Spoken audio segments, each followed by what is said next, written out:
We have some great presentations for you today after the meeting part this morning.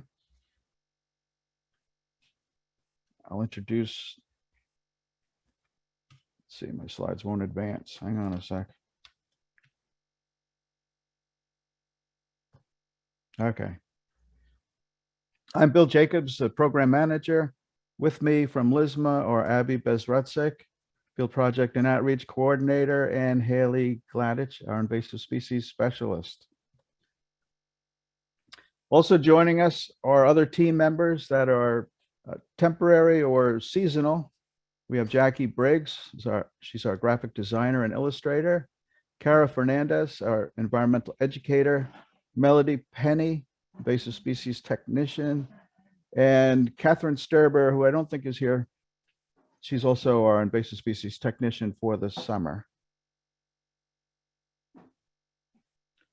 So we'll begin with the LIISMA update. Then we'll have a NISA announcement. And then at about 10:20, we'll go around the room. We'll have roundtable announcements. And if you could keep them relatively short so we can make it all the way around the room, a minute or two would be great. And then at 10:50, we'll have a break. So let's jump right in. The current LIISMA, we wanted to let you know that the current LIISMA contract, it was a 5-year contract, and it was extended another 1 year, making it a 6-year contract. Expires at the end of June, and we've applied for another 5 years, and we'll let you know as soon as we hear. We expect to be coming back on July 1st.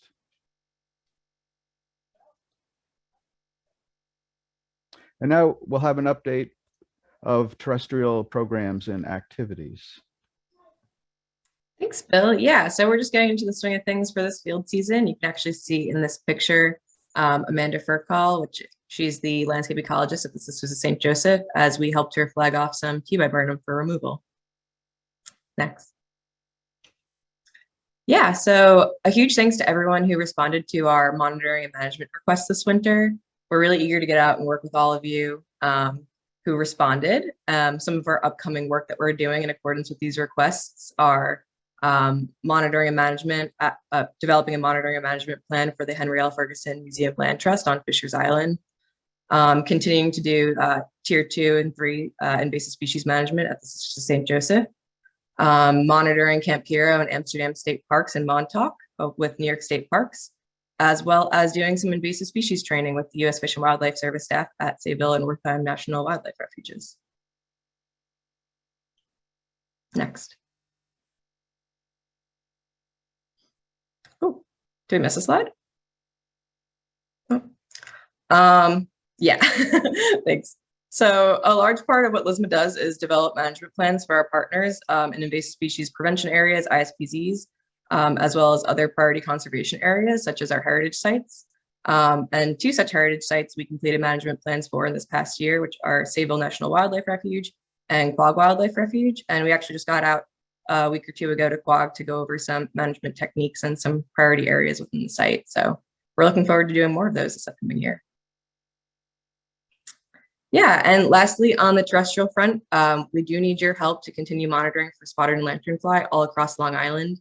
This past winter, New York IMap Invasives and the Department of Agriculture and Markets, along with some LIISMA staff, we included new squares as well as updated, reset all the last year's squares for spotted lanternfly monitoring. And what these squares are 2-mile areas where we're hoping that volunteers and other partners can get into and look for spotted lanternfly, as simple as going into IMap and putting in your IMap ID, and then adopting that square for the season.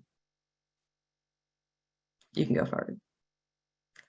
Yeah, and so again, you're just gonna adopt a square, travel to 1 to 3 locations within your grid square, using IMap Invasives, look for SLF and as well as Tree of Heaven, and putting in a presence record if you do encounter spotted lanternfly, or a not detected record if you don't find any. And we're just hoping that you can repeat that 2 to 3 times a year in 2022, looking for all the different life stages, whether it's an egg mass or the nymphs or the adults. And for more detailed information, You can, of course, head to our website or the New York IMap Invasives website, as well as joining the IMap Invasives team on May 25th at 1 p.m. for a virtual training. And I think we're going to put some links in the chat for that. Thank you, Haley. And now an update on our aquatic programs and activities with Abby. Thanks, Bill. Yeah, just a brief update on this. You can go to the next slide. We will be continuing to survey high priority water bodies for aquatic invasive species. Those high priority water bodies we ranked with the Long Island Metro Aquatic Invasive Species Task Force.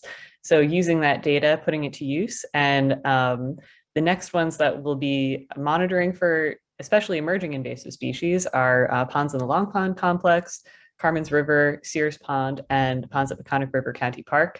The idea in this being to look for emerging invasive species before they take over these very high quality water bodies. So getting some eyes on the ground. We'll also be rapidly responding to new invasions and following up on some management projects from last year. This includes House Pond, where we removed a very small stand of Phragmites last year. Also a small stand in the middle of Long Pond of Phragmites.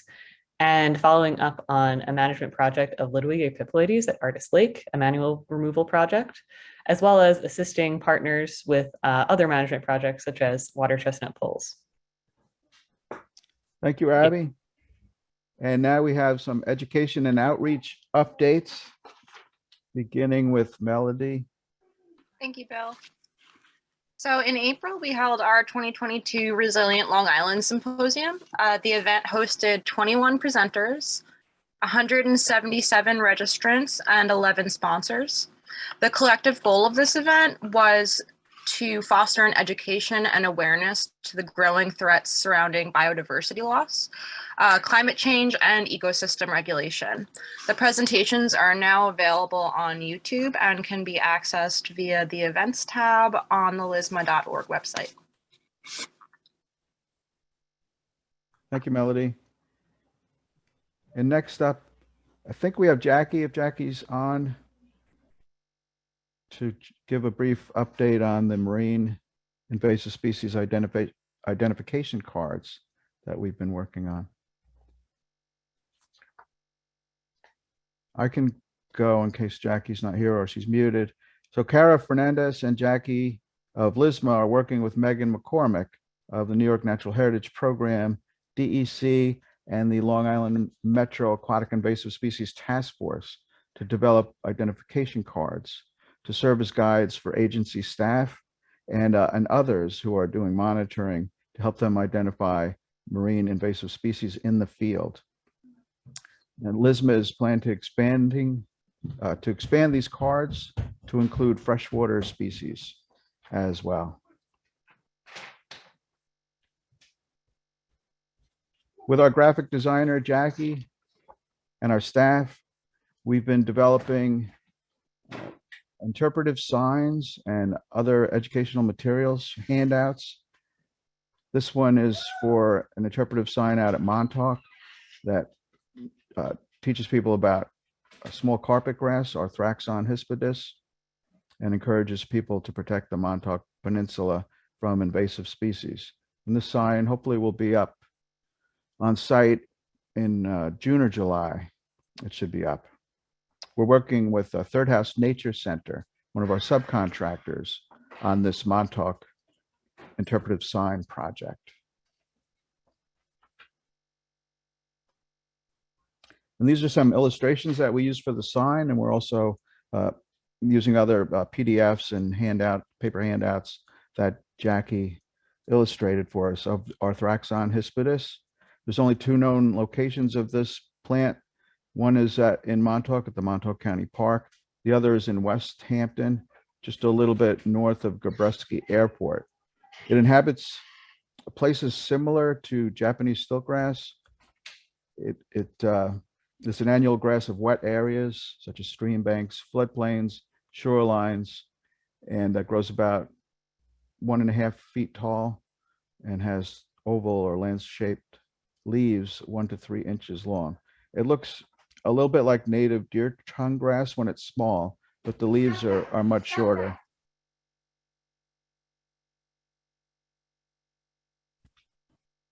And we have Kara to talk about our invasive species contest. Yeah, so back in March, we announced the Most Wanted poster contest for students in grades K to 12 across Long Island and in the LIISMA region. We already got some great submissions with awesome artwork of lionfish, cane toads, and mute swans. Posters are actually due today, but I'm sure if they came a little bit later, we'd love to include them. We're going to be looking at them and then announcing the winners for the New York Invasive Species Awareness Week. So stay tuned for some really great kid artwork. Thanks, Kara. It's a great project. And Haley will give us an update on some other activities that we've been doing with school groups. Yeah, so this earlier this month, we held an IMap Invasives workshop for about 50 students from Baldwin Middle School. And that was a virtual workshop. And then the following day, we did an in-person IMap demo, as well as had students from Baldwin Middle School rotate through different stations, kind of focusing on the different environments at the marine nature study area nearby their school. They mapped different species such as Rugosa rose, Phragmites, autumn olive, and honeysuckle, as well as came across plenty of native birds and other native plant species that they ended up doing some really cool sketches of in their notebooks. The day was definitely a huge success. We ended with a really big game of Oh Dear. If you've ever played it before, you know it's a really good time. And yeah, I'd just like to give a huge thanks to Mike Farina from the town of Hempstead for all of his help on site at the Marine Nature Study area, as well as the teachers of Baldwin Middle School, Teresa Leet and April Mosca, who reached out with really enthusiastic interest to teach their students about invasive species impacting Long Island. Thank you, Haley. And we have Abby to talk about Invasive Species Awareness Week, which is coming up next month. Yeah, it's coming up pretty soon. These are some of the events that we have on the calendar so far that you can look forward to. In a minute, we'll have Andrea speak a little bit more about how you can tell us about these events and some suggestions for events and resources available to you. But definitely mark these on your calendar, such as a water chestnut pull, the Bio Blitz, which we'll talk about in a second, and a webinar that we're hosting in particular on Tuesday, that's the 7th, a little messed up there, at 7 p.m.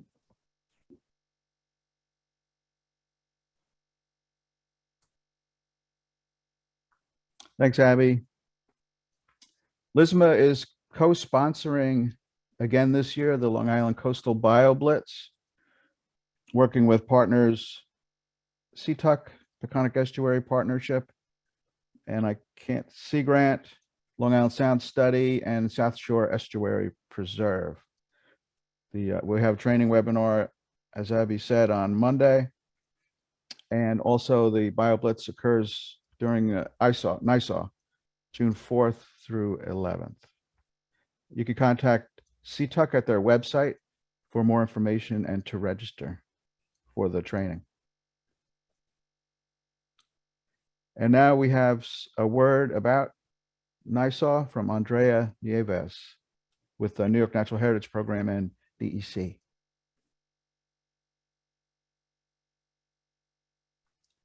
And Abby is... I don't see that she's on yet, so maybe she can give an announcement. All right, we'll come back to that slide. It is 10:18, and I'd like to go around the room and do roundtable announcements. If you have any updates, any major accomplishments you'd like to share, any events coming up, that sort of thing, please try to keep it to a minute or two, as brief as possible.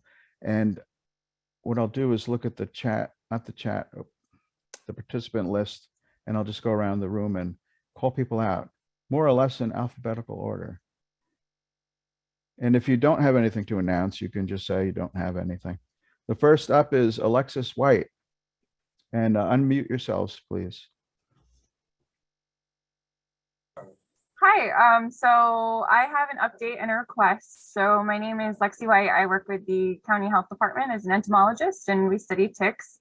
And we're just monitoring the spread of a couple invasive ticks in the county. So if anybody is interested in grabbing one of our sampling devices called a flag when they go out in the field, please contact me and we can kind of do like a tick collection demo. or if you find any ticks on you while you're in the field, I would love if people sent me photos, or if we found a way to bring them into the lab, just to try and keep an idea of what ticks are present in these habitats. But I monitored a lot of these tick species during my dissertation in Virginia, and so now it's interesting to see as they spread throughout Suffolk County. And last summer, LIISMA actually found one of these ticks called the Gulf Coast tick at one of the field sites, and another tick was found on an island here in Suffolk County. So we just want to keep an eye on them, and I would love any help as everyone's out in the field. So thank you. Try to keep my Thanks. minutes short. That was perfect. Thank you, Okay. Lexi. Thank you. I'll drop my email in the chat box. Great. Next up is Catherine McConnell. Nothing really. Okay, thank you, Catherine. Corey Humphrey.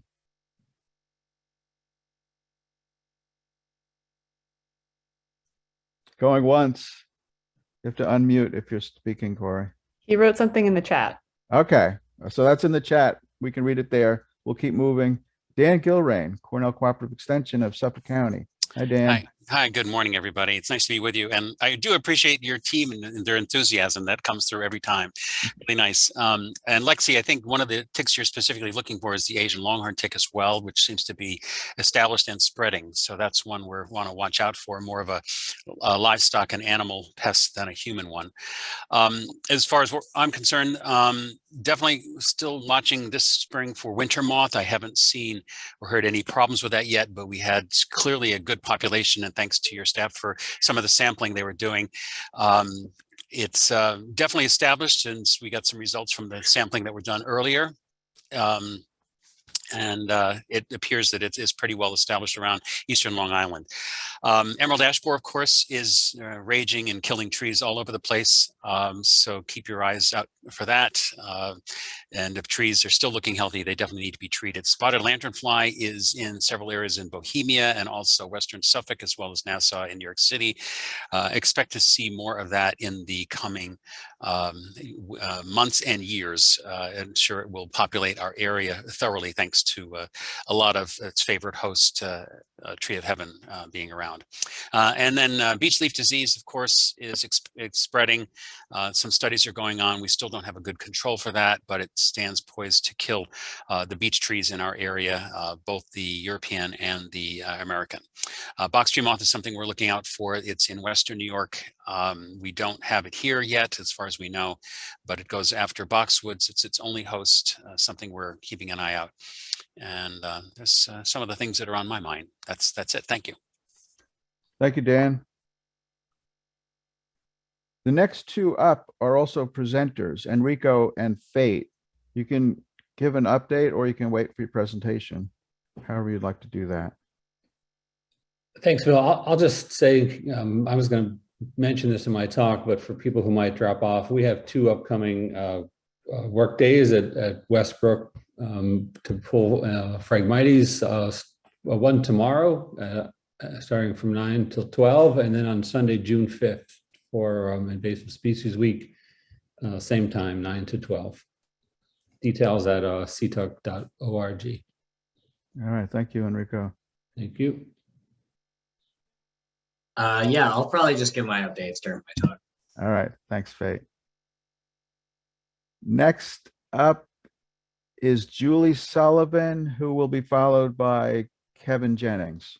Julie, are you there? Yeah, hi. I'm Julie Sullivan, and I'm a volunteer for the town of Huntington. I focus on one park. It's called Carpenter Farm Park. And I've discovered this year a section of the park that has a very old grove of black walnut trees. However, they're covered in English ivy. That's got to be, the vines are over 4 inches diameter. So I estimate those vines to be close to 100 years old. And so a couple of us have been working on carefully cutting those vines, and suddenly seeing a lot of growth now at the top of the trees. Well, that's wonderful, Julie. it's one of my pet peeves. I go around my neighborhood and all over the place, and I see the vines killing big, Mhm. beautiful oak trees. It's a real Yeah. shame. Yeah, So thank you for doing that. okay. Next up is Kevin Jennings with DEC, and Lara, you'll be up after Kevin. Hi, Bill. I don't have anything to share with the group. Okay, thanks, Kev. Lara, you're up, and following you will be Mary Kibosh. Hey, good morning. Nothing to share with the exception of if anybody didn't participate in the New York State Tick Blitz last year, I did. And so from a participant's perspective, it was a really easy thing to do. And it yielded some really good results throughout the state. So I encourage everybody to reach out to the people that are hosting it and participate. Thanks, Lara. Hi, everyone. Mary Keebach coming to you from the far western side, Brooklyn Prospect Park. Just want to say I don't have any events to add, but keep up the good work. And it's great listening in to what everyone is trying to achieve. So thanks. Thank you, Mary. Philip Benvin, you have an announcement? Nothing to say. All right. After Philip is Polly Wiegand with the Central Pine Barrens Commission. Hello, everyone.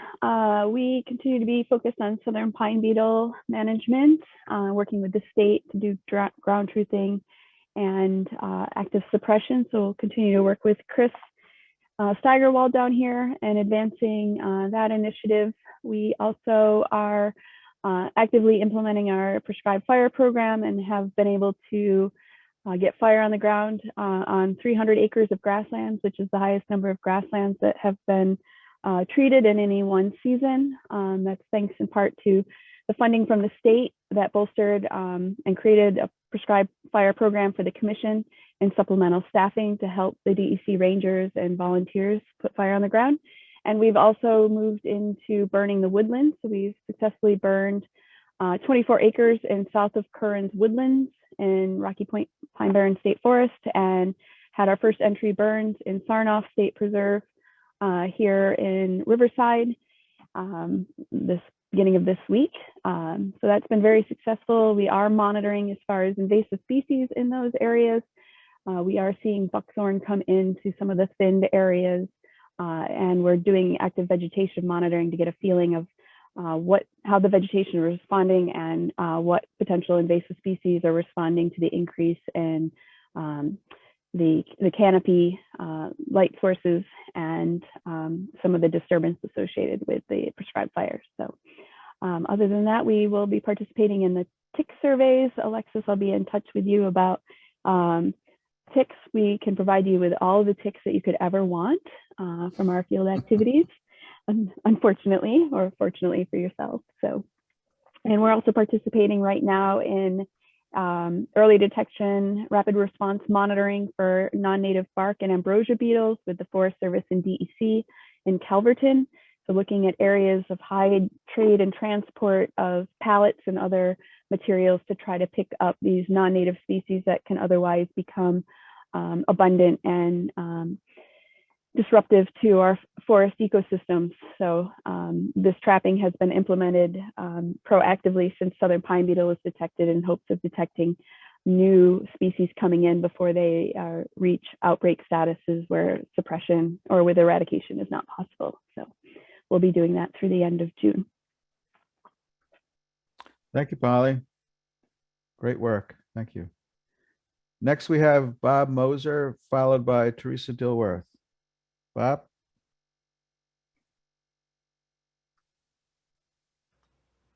You're muted, Bob.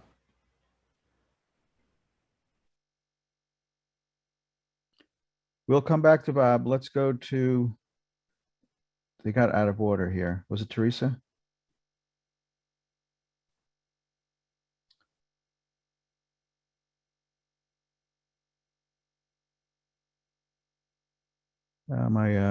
My list got out of order. So let's try to figure it out here and go to. I'm sorry, it's Oh, Teresa good. Dilworth. I hit Great, the wrong thank button you. and I went off.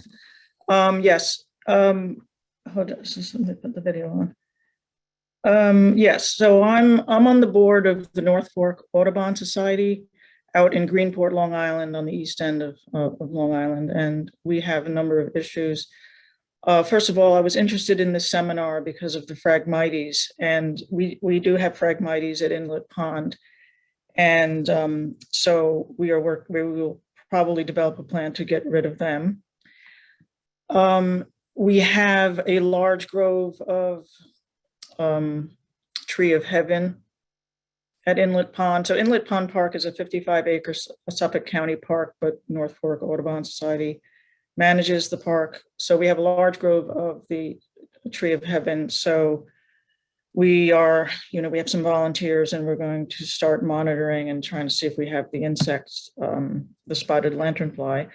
And then the third thing, we have many invasives in our place, but the third main thing is privet removal and vine removal. We all winter, we had over a dozen volunteers, and we took out a lot of privet. We have thousands and thousands, an unbelievable number of privet in our forest. And we took out what we could along the trails. We have lots of oriental bittersweet. We have vines killing trees, it's ridiculous. But we are working on it. We have some dedicated volunteers. We also have mute swans. We have so many problems, but those are the main things. Thank you, Teresa. Next up is Thomas Williams, followed by Tim Wenskus. I don't have any report to make at this point.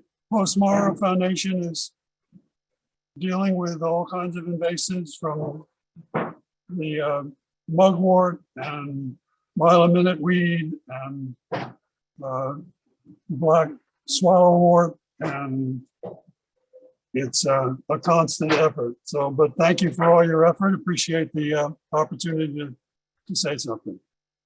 All right. Thank you, Tom. Tim with DEC. Hi, Tim. Good morning. I'm the DEC forester for New York City, the 5 counties. I don't have any update from city parks today, but I can tell you that on DEC properties on Staten Island, we are managing a small infestation of cardamine impatiens. It's a annual weed, looks a little bit like garlic mustard, or has that similar kind of florets. And this is the time of year to pull it before it goes to seed and flower. So we've been kind of doing that out in the field. And then just for Bill, we do have a property we're going to be managing some English ivy off the trees sometime this summer. Good. So that's all the update I have today. All right, thank you, Tim.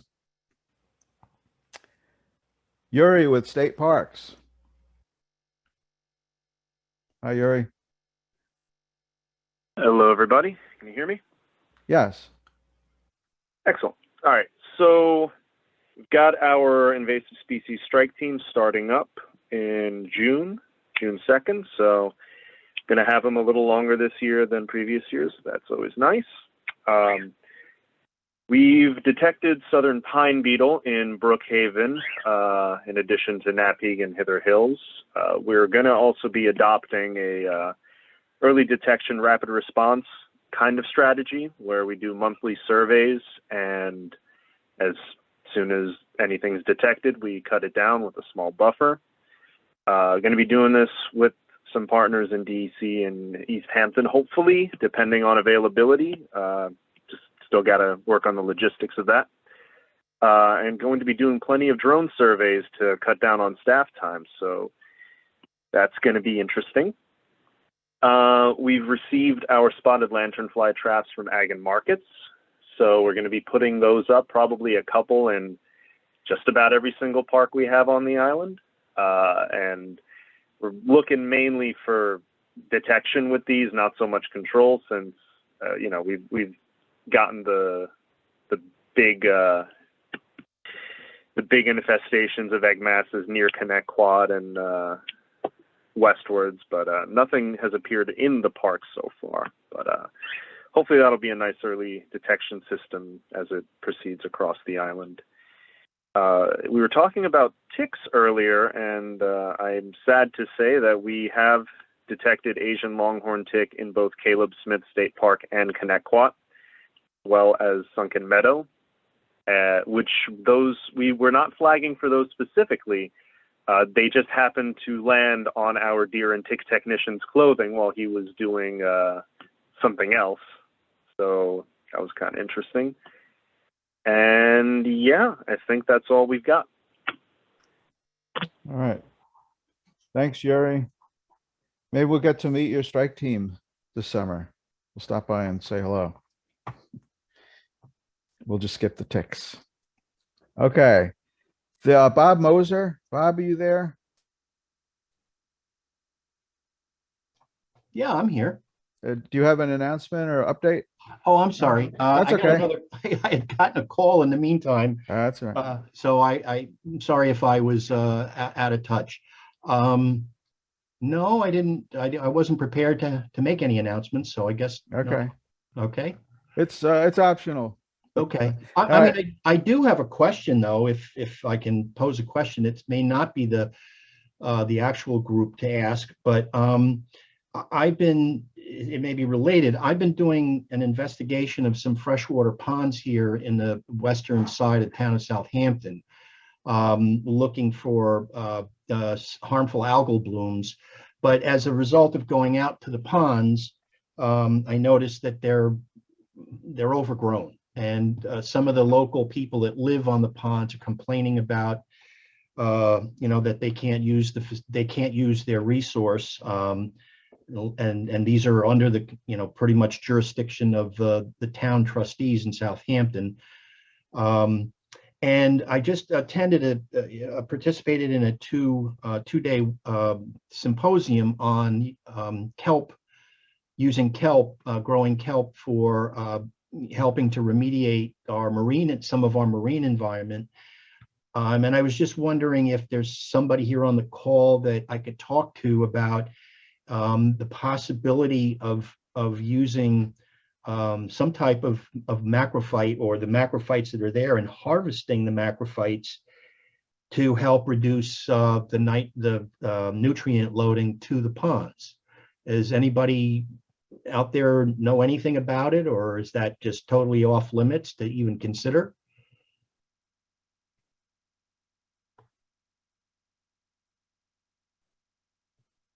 Bill, I can't hear you if you're talking. Yep. It's a good question. I'm not sure the answer.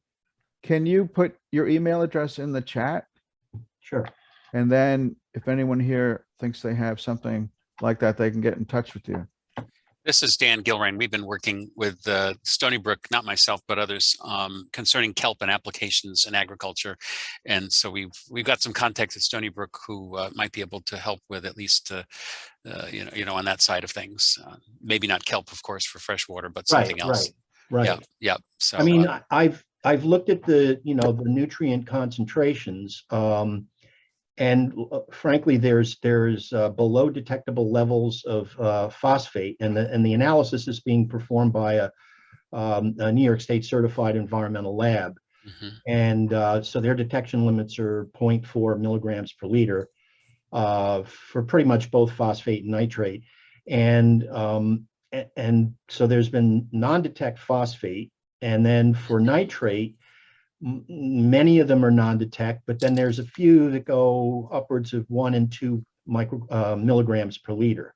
Right. So maybe the macrophytes are keeping the nutrient levels down, because we haven't seen any blooms in these ponds, at least over the summer I did last year, and I want to do it again this summer.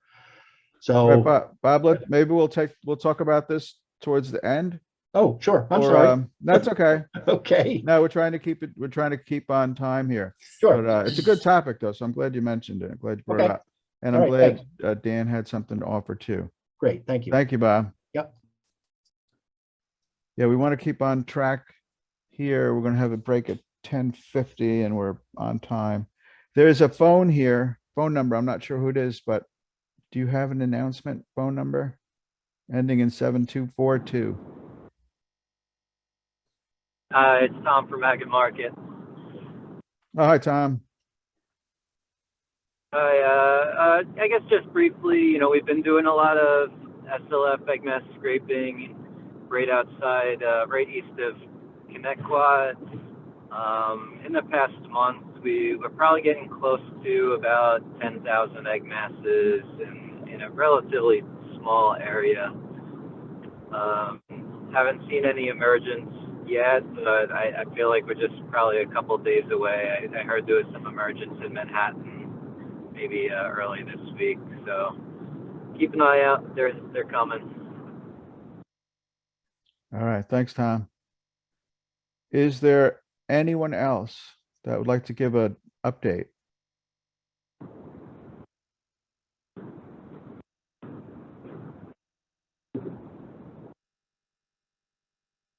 Okay. We're on time. Usually we run over on the roundtable announcement, so we kept it short to 2 minutes, but now we have extra time. I could say one more bit about NISA. That would be good. Let's do that. Thank you. Yeah, I'm not sure that Andre was able to join yet, but New York Invasive Species Awareness Week, June 6th to 12th, is coming up really soon. So we really encourage you all to host an event or just join in or share posts on social media. It's a new website now, which I'm trying to pull up from the NYIS info website to see the calendar. So if I could share screen quickly, I could show that.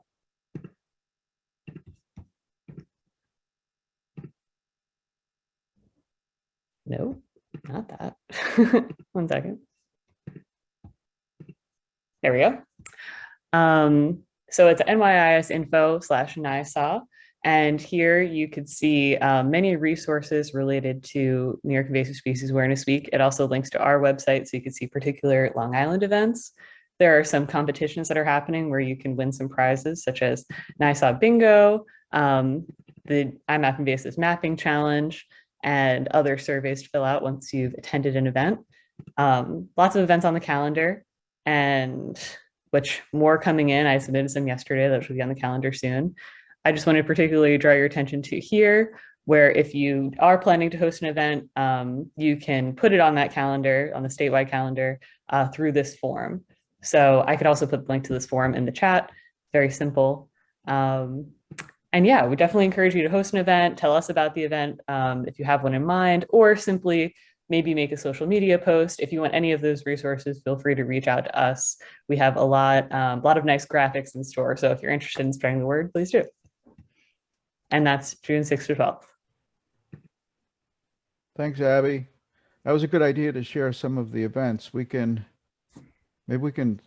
have a few more minutes. We can jump ahead a few slides rather than do them at the end. If I can get this to work. Do you want to, we can talk about these and then these events here. Let's do these. Yeah. So we mentioned that the BioBlitz training is on May 23rd at 6 p.m. That's next Monday, so coming up pretty soon. And that's just showing people how to join the iNaturalist group that'll be used to do the BioBlitz. You can go anywhere on Long Island, but particularly highlighting coastal environments to look for any species. It doesn't need to be invasive species, but obviously we care about those. And by just taking a picture of a species on iNaturalist, you can help us log data throughout the week of NISA. So if you're interested, definitely come to that training or email us. We could send you more information. And more information on that is on the CTUC website, I believe. Yep. And I have invasive spotted lanternfly training that goes back to the squares. So that's on May 25th at 1 p.m. If you want to sign up for a square and learn more about that, definitely join that one. And yeah, and then we have all the NISA events. Thanks, Abby. I didn't highlight before, actually, the Quag Wildlife Refuge is hosting a movie viewing of the Uninvited documentary. So if you didn't get to see that back in December, you could see it with them live at the Quag Wildlife Refuge at 6:30 p.m. on Wednesday, June 8th, I believe. And we are also hosting an event with Cornell Cooperative Extension, Suffolk County on that following Saturday. So lots to take part in. And at Quag, Carol will be there and I will also be there and perhaps some of the other staff, but I'll definitely be there. And our next partners meeting, we're looking at September so we can keep the field season free. Possibly September 16th. That's a Friday. If you want to pencil that in, September 16th, we'll let you know if that's the date or not, but it will be around then in September. We may try an in-person meeting, perhaps to the west a little bit. One of the possible sites was Hempstead Plains, but we don't know yet. It's not confirmed. It's just a rumor. So I'm throwing that out there. That might be the case. We do get we get a good attendance with these virtual meetings. So we may try a hybrid, some in person, and then also share the screen through Zoom. We may try that.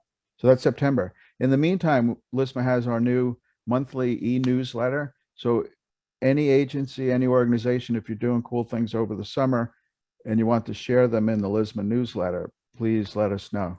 We'll share photographs, we'll share stories, whatever you're up to. If you have events happening, let us know and we'll put you in the LIISMA newsletter. This way we can keep in touch throughout the field season. And I think, what's the time here? 10:46. So we're right on time. I lost my agenda, but let's take a break. Abby, do you? Oh, I have it. I found it. There's so many papers. Okay, so let's take almost a 15-minute break and come back at 11. And at 11 o'clock, we have Enrico will be back with a presentation on West Brook, the rewilding of a stream. You don't want to miss that. So see you in a few minutes.